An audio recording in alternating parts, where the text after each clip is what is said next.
She asked one simple question in that meeting. Why didn't I receive my bonus? No one gave a straight answer. 3 weeks later, she walked into the boardroom again, not as an employee, not as a victim, but as the company's primary creditor. The woman who'd been dismissed with corporate doublespeak now held the knife, and she knew exactly where to cut. My name is Samantha Rivers.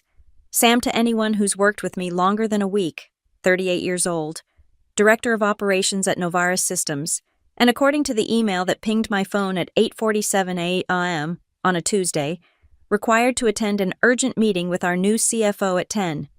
The new CFO, that's what we were calling Alana Grant, as if her last name wasn't plastered on the building's dedication plaque, as if her stepfather hadn't swooped in 6 months ago to restructure our bleeding tech company, as if she hadn't landed in the C-suite at 29 with a resume thinner than the paper it was printed on.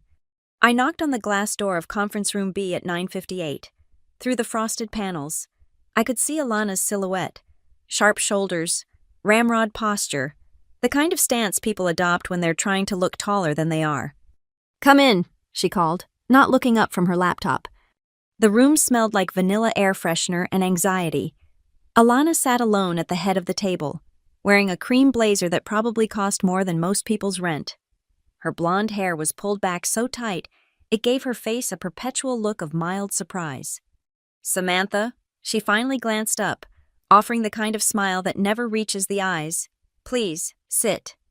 I took the chair across from her, noting the single manila folder positioned precisely between us. No pleasantries, no small talk, just that folder sitting there like a loaded gun. "I'll cut to the chase," Alana said, her manicured fingers sliding the folder toward me.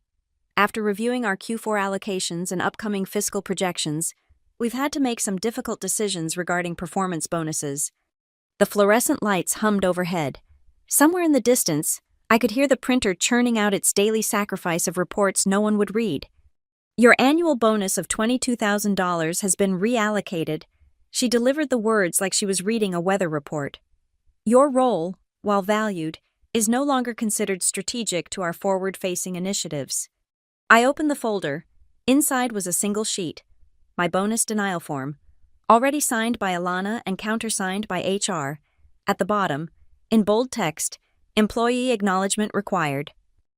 "Not strategic," I repeated, letting the words roll around my mouth like broken glass.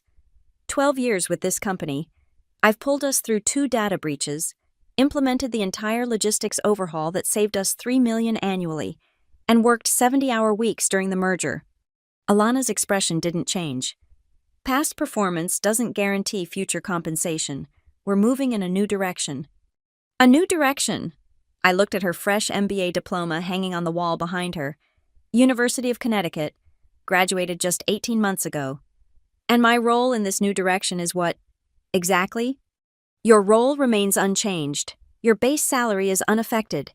This is simply a reallocation of discretionary funds toward more growth-oriented departments." Growth-oriented. I knew exactly which departments those were, the ones run by her sorority sisters and her boyfriend's consulting firm. "Is there anything else?" I asked, my voice steady as a flat line. She blinked, perhaps expecting tears or anger or begging. "You'll need to sign the acknowledgement." I picked up the pen she'd left beside the folder. Black ink, heavy. The kind of pen that makes you feel important when you're signing away someone else's money. I signed my name slowly, each letter deliberate. "Thank you for your understanding," Alana said, already turning back to her laptop. "You can see yourself out." I stood, smoothed my skirt, and walked to the door. My hand on the handle, I turned back. "Alana." She looked up, impatient. "When you've been here as long as I have, you learn where all the bodies are buried." I smiled, the kind of smile that doesn't reach the eyes. Metaphorically speaking, of course.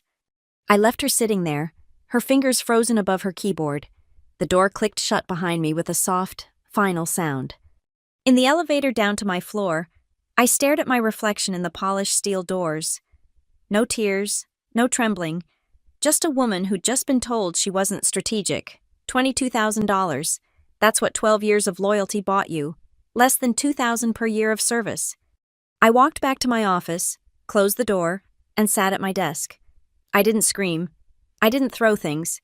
I simply opened my laptop and began typing a single search query, how to buy corporate debt. Because Alana Grant had made one critical mistake. She'd confused quiet for weak. She'd mistaken calm for defeated. She'd just declared war on someone who knew exactly where the bodies were buried. And I was about to start digging. The next 3 days passed in a blur of normalcy. I attended meetings, reviewed reports, smiled at the right moments, but every evening, after the office emptied and the cleaning crew finished their rounds, I stayed behind. Not to work on operations strategies or supply chain optimizations, I had a different kind of audit in mind. I started with the basics, pulling up every financial document I had access to. 12 years at a company builds up quite a library of permissions: budget spreadsheets, quarterly reports, expense allocations. Most people never look at the footnotes. They skip past the appendices, ignore the cross-references. That's where the interesting things hide. On Thursday night, somewhere around 11:30 p.m., I found it. Note 19B, Equipment Reimbursement 2021. A single-line item buried in the supplementary notes of a Q3 report from 3 years ago.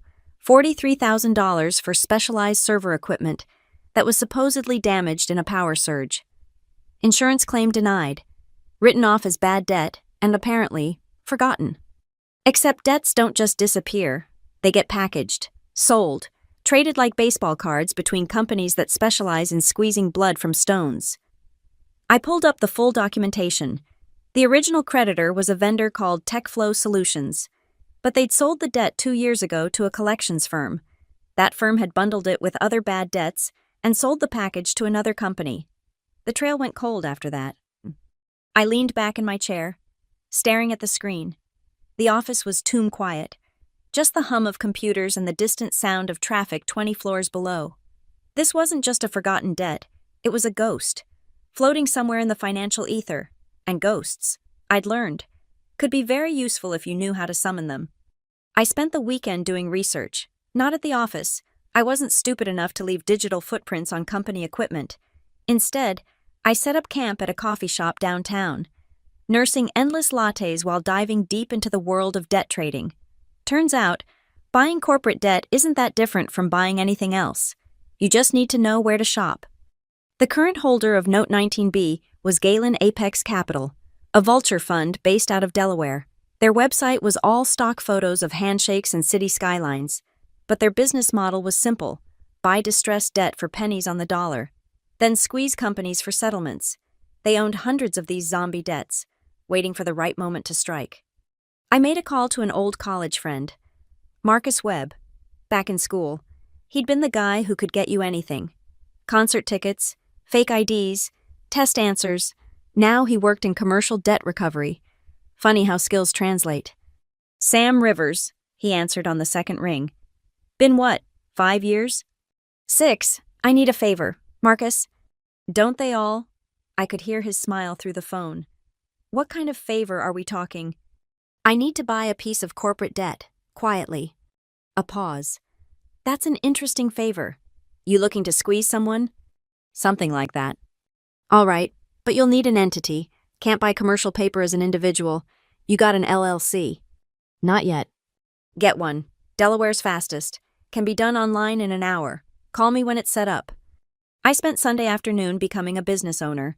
S.R. Resolutions, LLC, registered agent, filing fee, EIN number, $150 and some paperwork, and suddenly I was a legitimate business entity. It felt surreal. Signing those documents, like I was creating a weapon out of thin air.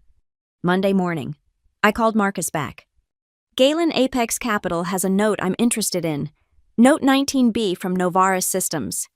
Novaris. He sounded amused. Isn't that where you work? Not relevant to the transaction. Sure it's not. I heard keyboard clicking. Okay, I can see it in their portfolio. Original value $43K, plus interest. Currently valued at about $48,000. But here's the thing. These guys bought it for maybe 4 cents on the dollar.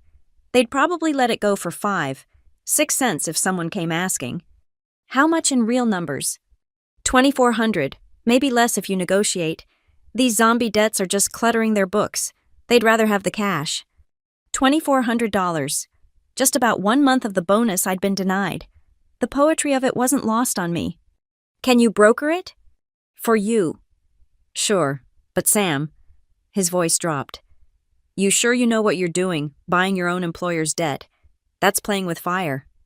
"Just make the deal, Marcus." 2 days later, the transfer was complete. $1,800. Marcus had negotiated better than expected. In exchange, S.R. Resolutions LLC became the legal owner of Note 19B, complete with all rights and remedies available to creditors under Delaware law. I sat in my home office, holding the assignment documents, 3 pages of dense legal text that transformed me from employee to creditor, from someone who could be dismissed with a manila folder to someone who could demand answers. The best part: the note had acceleration clauses, default triggers, the right to demand immediate payment or force an audit of related financial documents. It was a loaded gun, and I just bought the bullets. That night, I pulled up Alana's Instagram, pictures of her at charity galas, ski trips, wine tastings.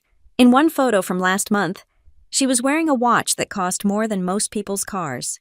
The caption, "Blessed to be building something special at Novaris Napard Girl Boss, CFO Life." I closed the laptop and poured myself a glass of wine. Red, not white. It seemed appropriate for what was coming. Alana Grant thought she'd won our little war before it even started. She thought $22,000 was just a number on a spreadsheet, easily erased, easily forgotten. She was about to learn that some debts come with interest. And I was ready to collect. The law firm of Brennan and Associates occupied a corner office in a building that screamed old money, Persian rugs, leather-bound books that nobody read, and a receptionist who looked like she'd been carved from marble. I'd chosen them specifically because they didn't advertise. Lawyers who advertise are selling hope. Lawyers who don't are selling results. "Ms. Rivers?" Thomas Brennan stood as I entered his office. Silver-haired, navy suit, the kind of handshake that had closed million-dollar deals. "Marcus Webb spoke highly of you." "Marcus is generous with his praise." "He's selective with his referrals." Brennan gestured to a leather chair. "You own a debt instrument against your current employer. That's unusual." I placed the assignment documents on his desk. "I need to understand my options." He put on wire-rimmed glasses and read through the papers with the focus of a surgeon. 5 minutes of silence, broken only by the tick of an antique clock. "This note has teeth," he said finally. "Original default was never cured, just written off. Technically, Novaris is still in breach. The acceleration clause is particularly interesting. Failure to pay within 30 days of formal demand triggers the right to audit all related financial documents. Related being, broadly defined, any transactions, allocations, or expenditures that could have impacted the company's ability to pay this debt." He removed his glasses. "In practical terms, you could demand to see almost anything from that fiscal year forward. And if they refuse, then you file suit, force discovery, make their finances a matter of public record." He leaned back. "Of course, they know this. Most companies settle quickly rather than risk exposure." "I don't want a settlement. I want the audit." His eyebrows rose slightly. "May I ask why?" "Let's say I have reason to believe this forgotten debt is part of a pattern, that there might be other irregularities in how funds have been allocated recently." "I see." He didn't press further. Good lawyers never do. "The formal demand letter will cost $1,500. It needs to be precise. One procedural error, and they could challenge standing." 1,500. My little war was getting expensive. But I thought about Alana's smile, that dismissive wave of her manicured hand. Not strategic, she'd called me. "Do it." 3 days later, I had my weapon, a formal creditor demand for payment and disclosure, printed on Brennan and Associates letterhead. It cited Delaware statute, Federal Commercial Code, and the specific terms of Note 19B. It demanded full payment within 30 days or, alternatively, complete financial disclosure for audit purposes. I made 4 copies, 1 for my records, 3 for what came next. The following Monday, I arrived at work early, 6:30 a.m. Before even the most ambitious associates showed up, I had access to the executive floor. One of the perks of being deemed not strategic was that nobody had bothered to revoke my permissions. I placed the first envelope on Alana's desk, centered precisely on her leather desk pad. The second went to Craig Morrison, chairman of the board. The third to David Park, head of the audit committee. Then I went to my office and waited. The call came at 9:15. Not from Alana. She was too smart for that. It was Richard Novaris himself, the CEO who'd inherited his position along with his father's company. Sam. His voice was carefully modulated. I think there's been a misunderstanding. Good morning, Richard. This is a joke, right? Some kind of elaborate prank. The Delaware Secretary of State doesn't register pranks. Richard, S.R., Resolutions is a legitimate creditor. Note 19B is a valid debt. The demand is legal and binding. Silence. I could practically hear him processing, calculating. What do you want? What the letter says, payment or disclosure. Sam, you've been with us 12 years. We're family here. Surely we can discuss this like business partners, I agree.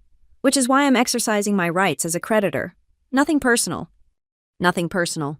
His voice cracked slightly. You're threatening to audit our books over some forgotten equipment charge. I'm requesting transparency regarding a valid debt. If your books are clean, you have nothing to worry about. Another pause, longer this time. I'll need to consult with legal. Of course, you have 30 days. I hung up before he could respond. Through my office window, I could see the executive floor buzzing with activity. Alana emerged from the elevator at 9:45, practically running in her Louboutins. 10 minutes later, a stream of suits headed for the boardroom. Legal, accounting, compliance. By lunch, the entire building knew something was happening. The executive floor had been locked down, accessible only with special clearance.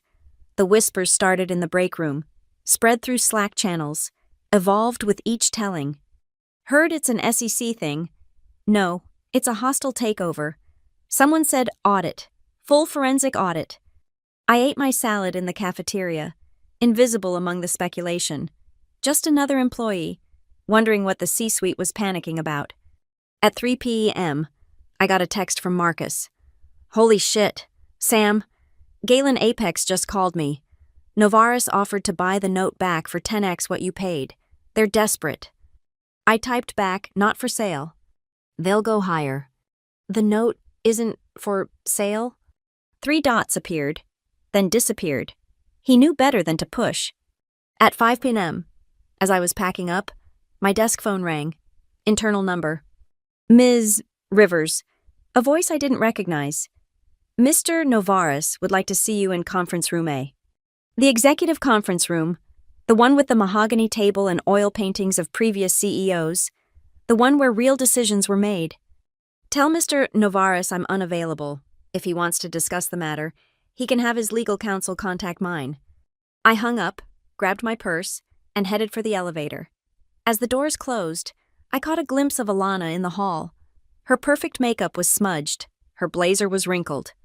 She looked like someone who'd just realized the gun wasn't loaded with blanks. The audit documentation arrived at Brennan's office 2 weeks later. 17 boxes of financial records, delivered by a team of very nervous junior accountants. Brennan called me immediately. They've complied with the disclosure request, he said, but they've buried what you're looking for in thousands of pages of routine documentation. It'll take weeks to review properly. Then I'd better get started. I took a week of vacation time, the first in 3 years. Set myself up in a conference room at Brennan's firm with a coffee maker, a case of protein bars, and the determination of someone who'd been told they weren't strategic. The first 2 days were mind-numbing. Expense reports for office supplies, vendor contracts for cleaning services, travel receipts for legitimate business trips. Novaris had been clever. They'd flooded me with accuracy, hoping I'd drown in the mundane. But patterns emerge if you look long enough, and I'd been looking at Novaris's books, officially and unofficially, for over a decade. It started with the consulting fees, line items paid to Meridian Strategic Solutions, amounts just under the threshold that would require board approval. $24,000 here, $48,000 there, always to Meridian. I pulled up the Delaware Business Registry. Meridian Strategic Solutions, LLC, registered 18 months ago. Managing member Blake Hoffman. Blake Hoffman, Alana's boyfriend, the one she'd met at her MBA program, the one who'd suddenly become an expert in innovation consulting right around the time she'd become CFO. I kept digging. The Innovation Culture Fund, $60,000 allocated quarterly for employee engagement initiatives. The invoices were from Event Pro Dynamics, another Delaware LLC, another registration from 18 months ago. This time, the managing member was Jessica Vaughn. A quick LinkedIn search confirmed it. Jessica Vaughn, Cornell MBA, class of 2022. In every group photo from Alana's program, her roommate, according to Facebook. By day 4, I had a map, a beautiful, damning map of money flowing from Novaris to a network of LLCs, all registered within weeks of Alana's appointment, all owned by her close personal connections. Nothing technically illegal. The services were real. Events did happen. Consultants did consult. But the prices were inflated by 200, sometimes 300%. The masterpiece was something called the Visual Synergy Initiative, a $250,000 project to reimagine Novaris's visual brand identity. The vendor was aesthetic forward, registered to, I had to laugh, Alana's personal trainer, who'd apparently pivoted from fitness to graphic design. I photographed every document, scanned every invoice, built a timeline that showed how the bleeding started small and accelerated. In 18 months, Alana had funneled nearly $2 million to her personal network, $2 million that could have gone to R&D, to employee bonuses, to actual strategic initiatives. The smoking gun came on day 6, an email chain that someone had forgotten to redact. Alana to Blake, forwarded accidentally to accounts payable. Baby, make sure the Meridian invoice is under $50K. Anything over that triggers board review. Split it into 2 projects if you have to. Love you. I sat back in my chair, staring at that email. Not exactly a criminal confession, but in the context of everything else devastating. That night, I compiled everything into 4 identical binders, color-coded tabs, executive summary, supporting documentation organized chronologically, each invoice highlighted, each connection mapped, each dollar tracked. It was a work of art, really. A financial autopsy of corruption dressed up as innovation. The cover page was simple. Financial irregularities and vendor relationships, an analysis of Novaris Systems discretionary spending 2023-2025. I spent day 7 on something different.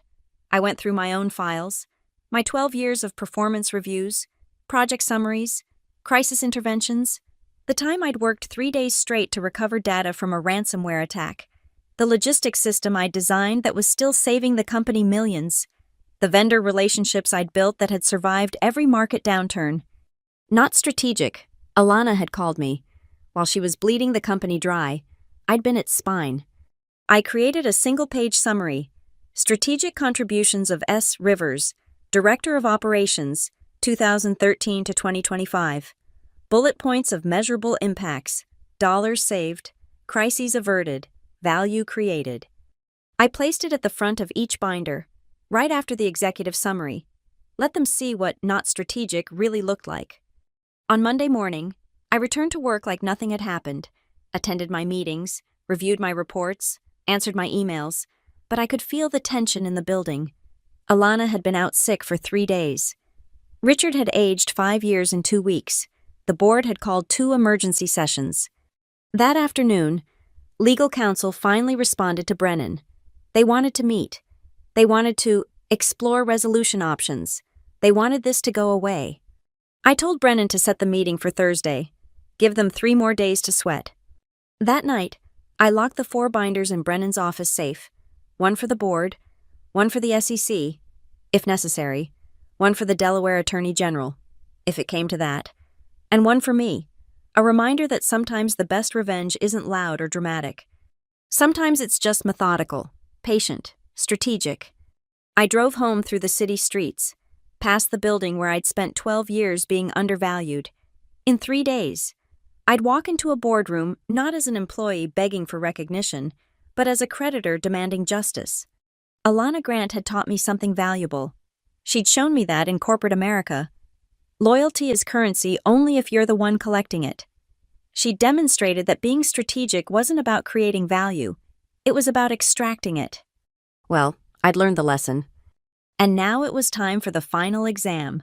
The letter arrived by certified mail on Tuesday morning. Not to my office, to my home.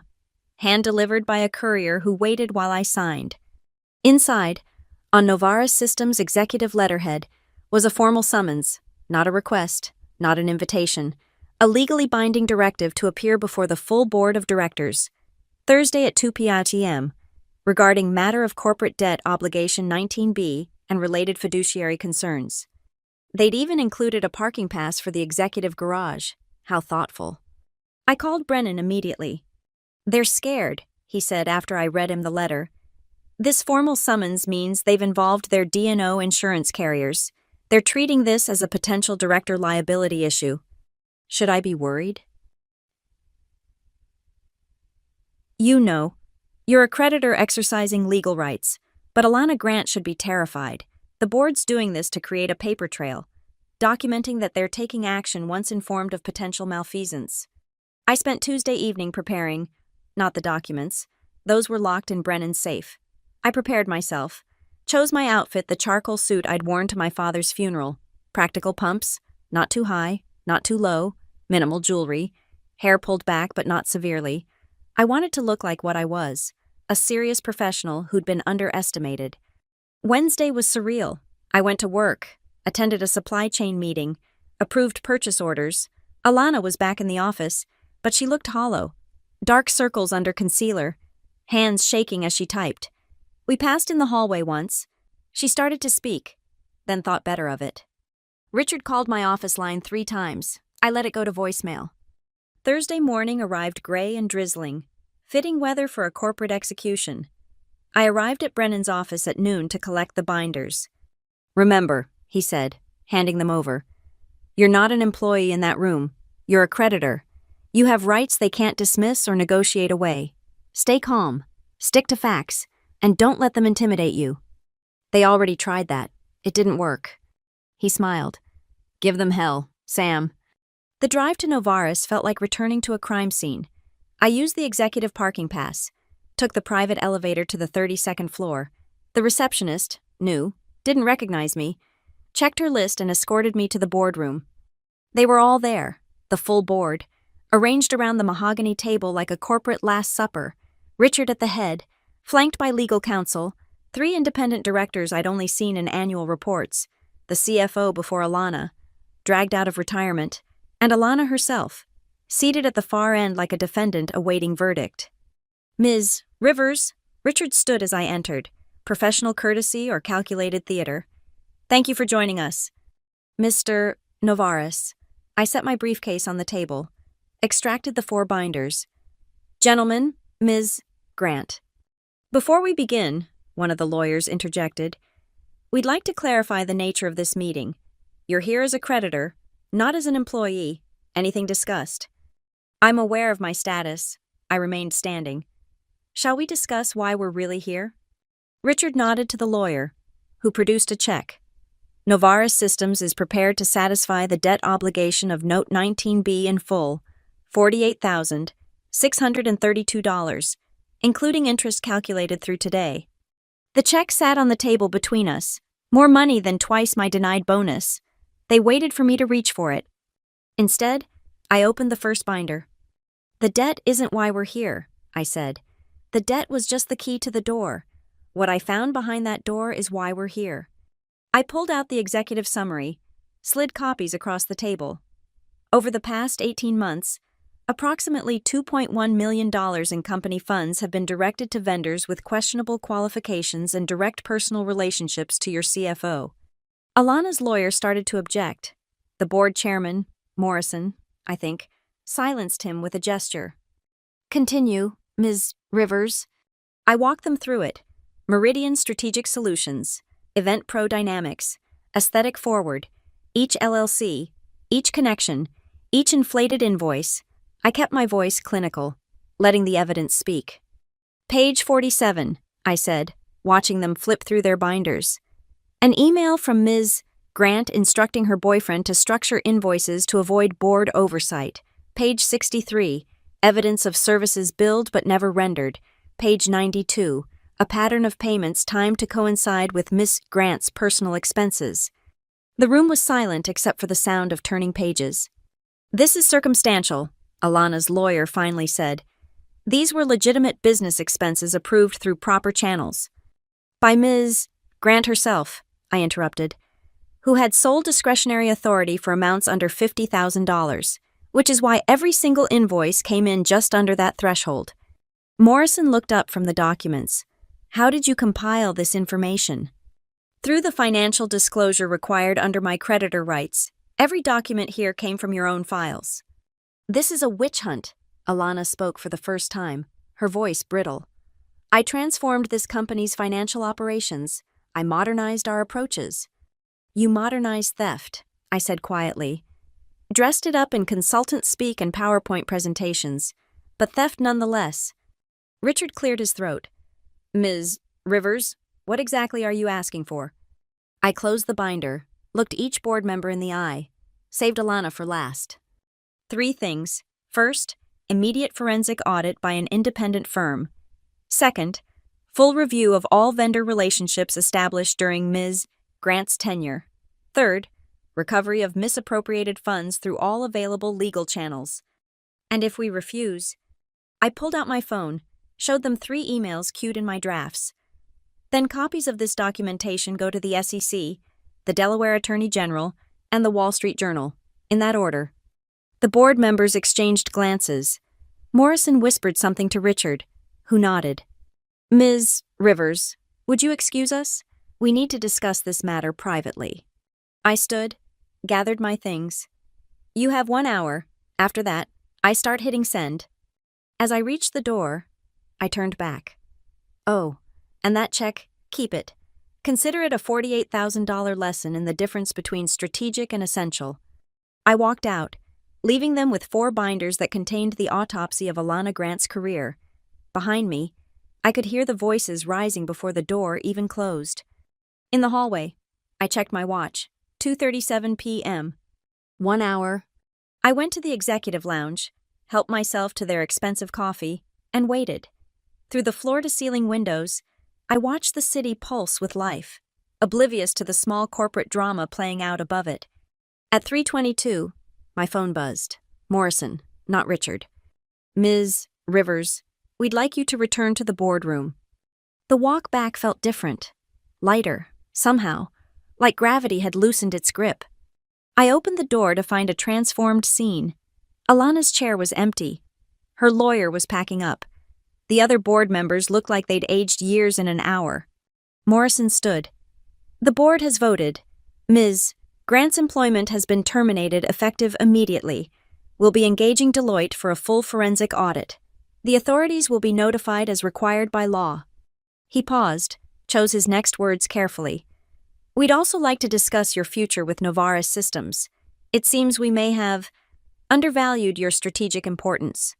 I looked at the empty chair where Alana had sat, thought about 12 years of loyalty repaid with dismissal, about being told I wasn't strategic by someone who'd been stealing from the day she arrived. "That's a conversation for another day," I said.